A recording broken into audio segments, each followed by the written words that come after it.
Hello everyone, मैं हूं आपका दोस्त निशांत और ज्ञान सफारी में आपका स्वागत है। आज हम इस वीडियो में बात करेंगे कि आखिर लॉकडाउन के पॉजिटिव पर्सपेक्ट और नेगेटिव पर्सपेक्ट क्या क्या है। लॉकडाउन का असर सही मायनों में क्या पड़ रहा है और उसके जो ड्रॉबैक हैं या नेगेटिव पॉइंट्स जो हैं वो आखिर क्या हैं। तो चलिए शुरू करते हैं। सबसे पहले बात करते हैं लॉकडाउन के जो अच्छी चीज़ें हैं, लॉकडाउन करना क्यों ज़रूरी था और किस वजह से ये हेल्प कर सकता था इस वायरस के खिलाफ हमें लड़ाई करने में, उसके बारे में बात करते हैं। इसमें सबसे पहला पॉइंट है स्ट्रेटेजी को लेकर। देखिए, लॉकडाउन करना इसलिए ज़रूरी था क्योंकि वायरस के बारे में ज़्यादा नॉलेज अभी तक जब स्टार्ट हुआ था उस समय तक नहीं थी, जिसकी वजह से लॉकडाउन इसलिए भी ज़रूरी हो गया कि जब तक कोई नॉलेज और गैदर हो रिसर्च से या फिर साइंटिस्ट से, तब तक लॉकडाउन किया जाए जिससे कि हम आगे की स्ट्रेटेजी उसी के अनुसार अपनी बना सकें। Number 2, medical facility. वैसे तो बहुत सारे कंट्रीज ऐसे भी हैं आज के समय पे जो हेल्थ फैसिलिटीज़ को लेकर नंबर 1 या नंबर 2 पे माने जाते थे। उनमें भी ऐसी कंडीशन हो गई कि कोरोना वायरस से जो पेशेंट थे उनकी संख्या इतनी हो गई कि उनके यहाँ का भी जो स्ट्रक्चर था मेडिकल फैसिलिटीज़ का, वो भी पूरी तरीके से धराशायी हो गया। तो ऐसे देश जहाँ पर मेडिकल फैसिलिटी उतनी ज़्यादा उपलब्ध नहीं है, वहाँ पर इस तरीके का लॉकडाउन बहुत ज़रूरी था, जिससे कि एक जो संख्या आने वाली है, ज़्यादा आने वाली हो या जैसे भी पेशेंट की अगर इंक्रीज हो रहे हों, तो उनको हैंडल करने की एक मेडिकल फैसिलिटी के लिए जो जो चीज़ें ज़रूरत होती हैं वो उपलब्ध हो सके सही समय पर, जिससे कि लोगों को वो प्रोवाइड की जा सके। नंबर 3 में बात आती है मेडिसिन और वैक्सीन को लेकर। देखिए, जैसा कि हम लोगों को अभी तक पता ही है कि अभी तक कोई भी प्रॉपर ट्रीटमेंट या वैक्सीन अभी उपलब्ध नहीं है। बेशक बहुत सारे देश वैक्सीन पर काम कर रहे हैं, उसमें इंडिया भी एक है। साथ ही साथ इजराइल ने भी अभी अनाउंस किया है कि उन्होंने वैक्सीन बना ली है और उसका पेटेंट कराने जा रहे हैं। तो इसीलिए लॉकडाउन ये ज़रूरी था कि जैसे कि जब उन्होंने लॉकडाउन किया तब तक वैक्सीन उपलब्ध नहीं थी जिन देशों ने किया। तो जैसे ही अब वैक्सीन उपलब्ध हो जाएगी, तो अगर वो लॉकडाउन ओपन भी करेंगे और पेशेंट इंक्रीज हो रहे होंगे, तो वो उस वैक्सीन का यूज कर सकते हैं, मेडिसिन का यूज कर सकते हैं। क्योंकि आपने बहुत सारे इंस्टीट्यूट्स देखे होंगे जो कि मेडिसिन पर वर्क कर रहे हैं, कि लोगों पर ट्रायल कर रहे हैं कि कौन सी मेडिसिन ज़्यादा यूजफुल हो सकती है इस बीमारी के अगेंस्ट लड़ने में। तो इसलिए ये एक समय दे गया, लॉकडाउन ने एक समय दिया गवर्नमेंट्स को, साइंटिस्ट को और जो भी रिसर्च कर रहे हैं कि भाई आप तब तक मेडिसिन ढूंढिए, तब तक हम लोगों को लॉकडाउन के जो रूल्स हैं उनके अकॉर्डिंग रखते हैं, जिससे कि जब वैक्सीन आ जाएगी तब हम अपना आसानी से लॉकडाउन खोल सकेंगे, जिससे कि ज़्यादा संख्या इंक्रीज ना हो पेशेंट्स की। नंबर 4 पॉइंट है स्प्रेड अवेयरनेस को लेकर। देखिए, बहुत सारी कंट्रीज ऐसी हैं, अगर हम इंडिया की भी बात करें तो 2011 के अगर सेंसस देख लें तो इतना ज़्यादा एक तबका ऐसा है जो कि अवेयर नहीं है, मतलब जो कि पढ़ा लिखा नहीं है। तो उनको इसके बारे में अवेयर करना सबसे ज़्यादा कठिन काम था। इसीलिए, और क्योंकि वैसे भी हमारे देश की पॉपुलेशन 137 करोड़ के आसपास है, तो इतना ज़्यादा क्राउड होने के बावजूद हमारे देश में अगर लॉकडाउन नहीं होता तो बहुत ज़्यादा कंडीशंस और ख़राब हो सकती थी। हमारे ही देश में नहीं, बहुत सारे देशों में ये खराब भी हुई।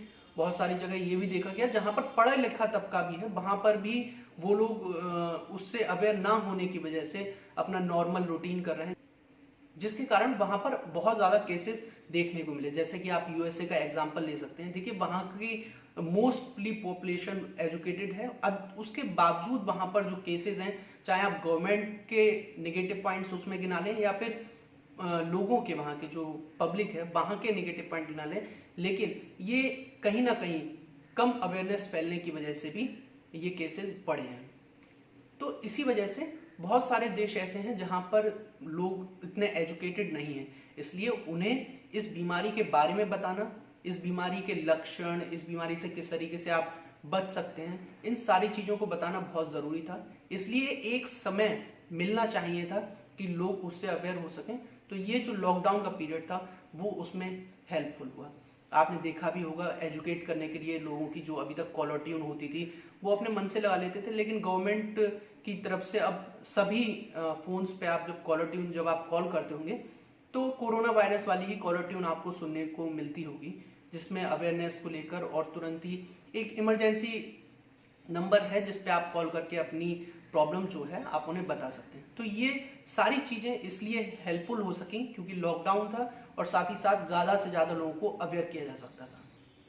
Number 5 point, environment.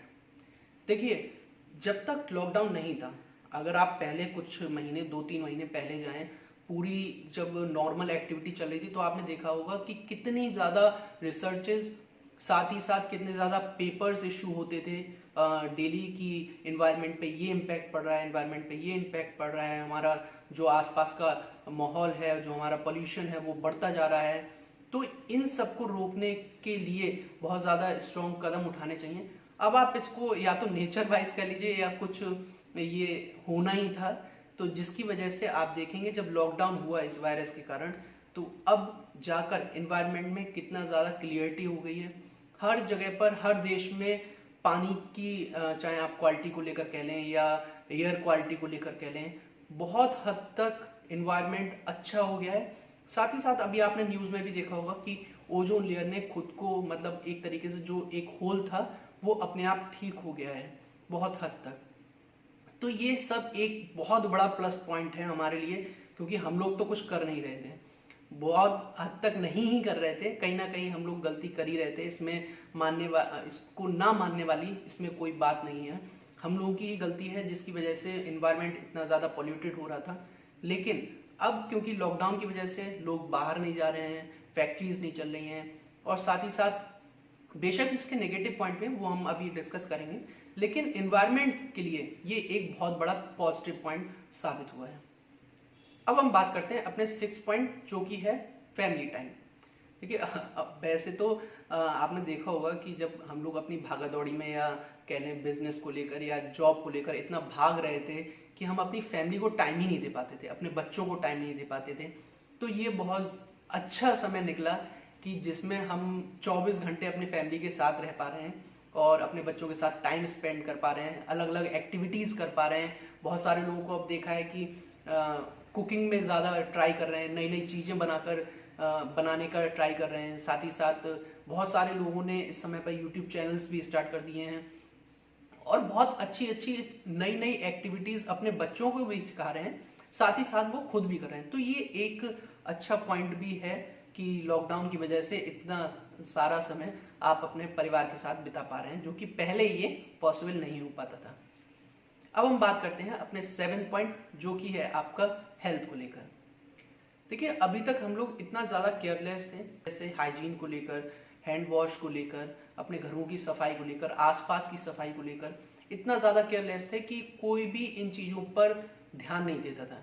लेकिन इस कोरोना वायरस की वजह से ये बहुत अच्छी चीज़ हुई है, एक पॉजिटिव पॉइंट साबित हुआ है। मैंने पहले भी डिस्कस किया था आपसे हैंड वॉश वाली वीडियो में कि उसकी वजह से, कोरोना वायरस की वजह से हम लोगों ने एक जो प्रॉपर तरीका है, जो WHO द्वारा गाइडेड तरीका है हाथ धोने का, उसको अपनाया है।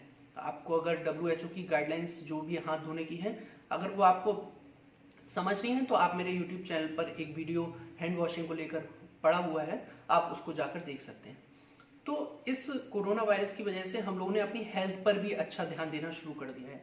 हम लोग प्रॉपर हैंड हाइजीन को रखते हैं, अपने घरों की अच्छे से सफाई कर रहे हैं, आसपास भी गंदगी अगर देखते हैं तो उसको भी साफ करने की कोशिश करते हैं। साथ ही साथ हमने योगा करना है, हेल्थ पर ज़्यादा ध्यान देना और भी ज़्यादा शुरू कर दिया है। एक्सरसाइज करने लगे हैं, सुबह उठकर योगा करने लगे हैं।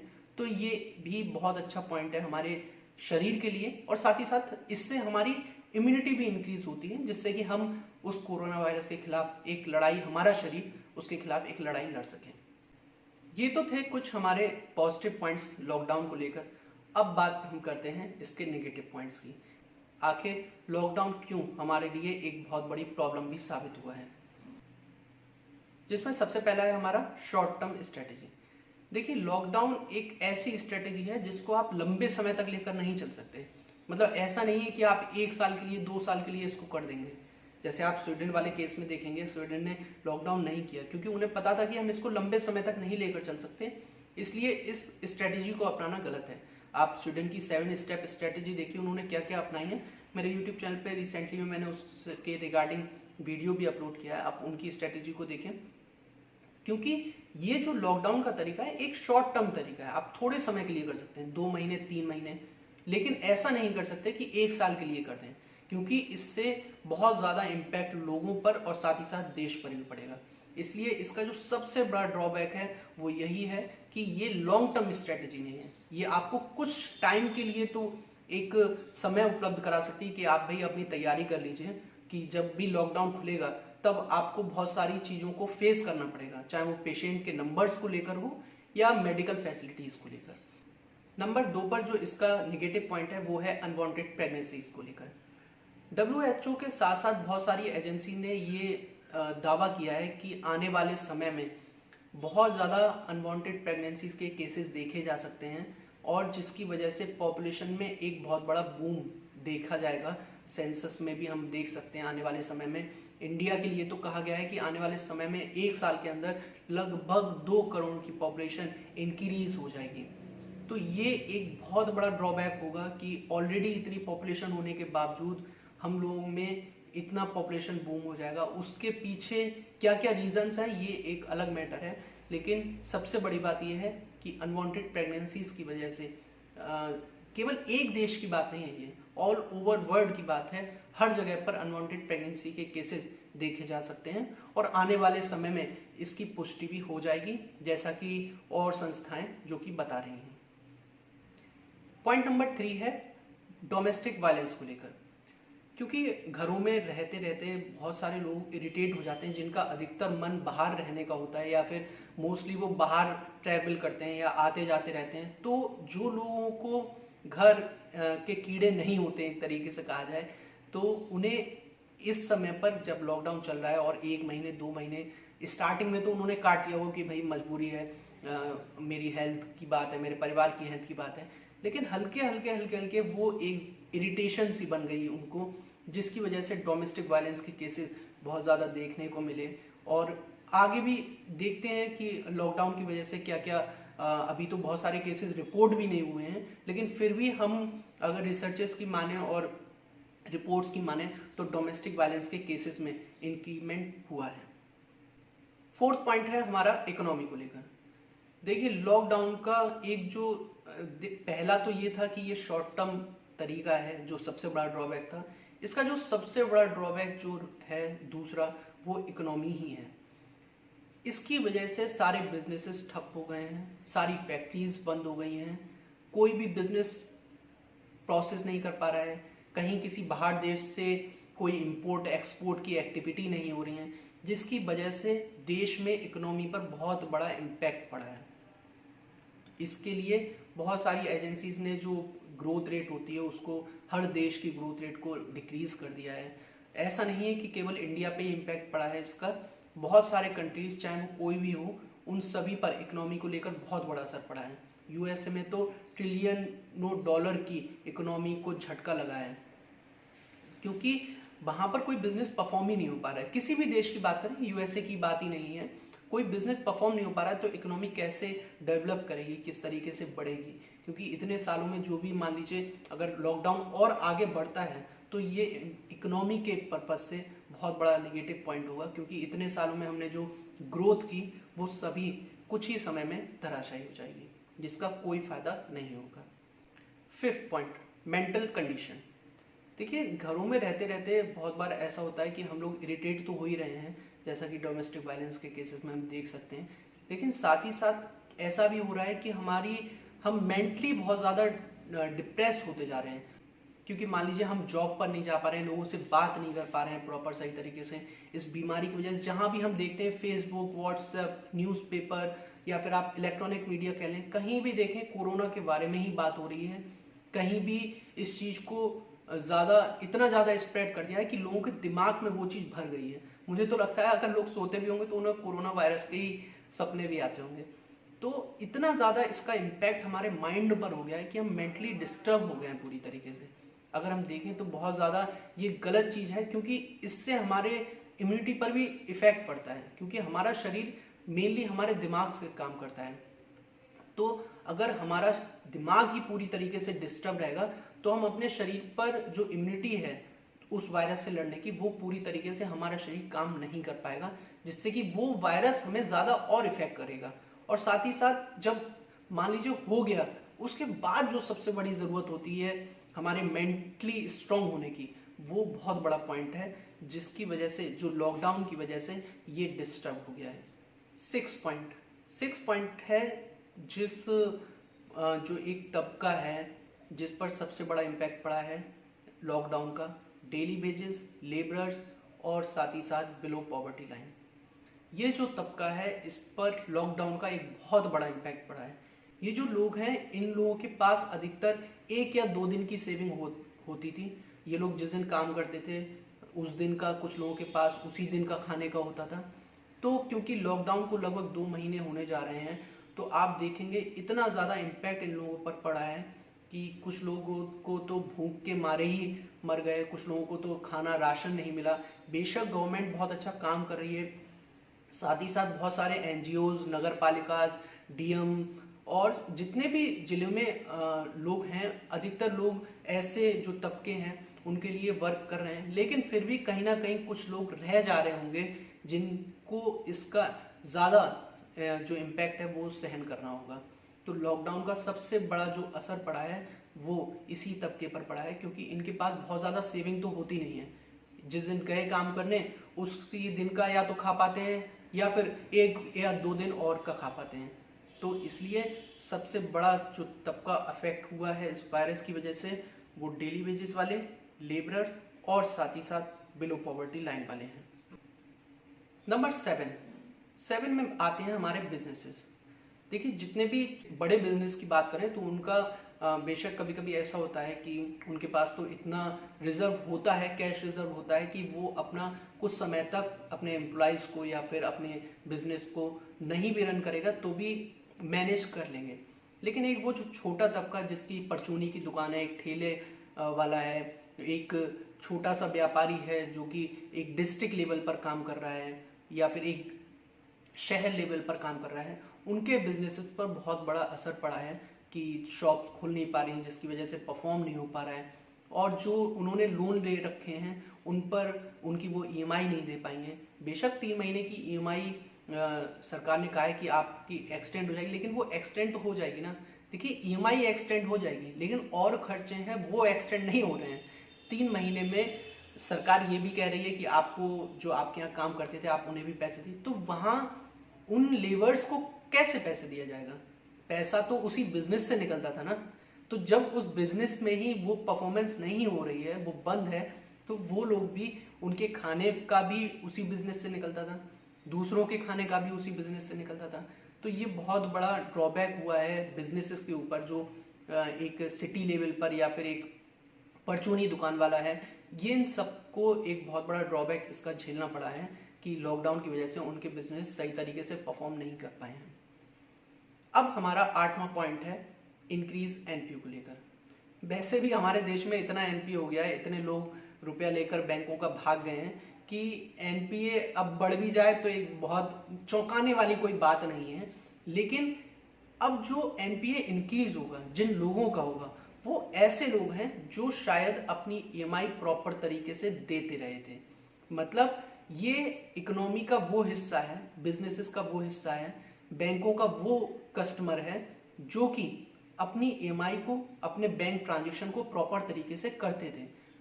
तो यही सबसे बड़ा तबका, एक जो छोटा बिजनेस वाले थे जिन्होंने एक लिमिट ले रखी थी, ओडी ले रखी थी, हाउसिंग लोन ले रखा था अपने बिजनेस के अगेंस्ट ही, तो ये एक बहुत बड़ा इम्पैक्ट पड़ा, जिससे कि आप बैंकिंग में आने वाले समय में देखेंगे कि कितना ज़्यादा इंक्रीमेंट हुआ है एनपीओ को लेकर, क्योंकि लोगों के बिजनेस परफॉर्म नहीं हुए तो वो अपनी ईएमआई भी पे नहीं कर पा रहे हैं, चाहे वो किसी भी चीज़ की हो, हाउसिंग की हो, पर्सनल लोन की हो, चाहे आपका वो कार लोन हो या ओडी हो या लिमिट हो या बिजनेस के अगेंस्ट आपने कोई मॉर्गेज ले रखा हो। तो ये सब इसकी जो ईएमआई नहीं जाएंगी, उनकी वजह से एनपीए में एक बहुत बड़ा इंक्रीमेंट आने वाले समय में देखने को मिलेगा। उम्मीद करता हूँ मेरे द्वारा दी गई जानकारी आपको समझ में आई होगी, अच्छी लगी होगी। अगर आप किसी और भी टॉपिक पर वीडियो चाहते हैं या फिर आपका कोई सवाल हो तो आप मुझे कमेंट सेक्शन में लिखकर ज़रूर पूछें। और साथ ही साथ अगर आपको ये वीडियो अच्छी लगी हो तो लोगों के साथ शेयर करें और वीडियो को ज़रूर लाइक करें। अगर अभी तक आपने हमारे चैनल को सब्सक्राइब ना किया हो तो चैनल को ज़रूर सब्सक्राइब करें और बेल आइकन को ज़रूर प्रेस करिएगा, जिससे कि हमारी कोई भी नई वीडियो आपको तुरंत नोटिफाई हो सके। Thank you so much.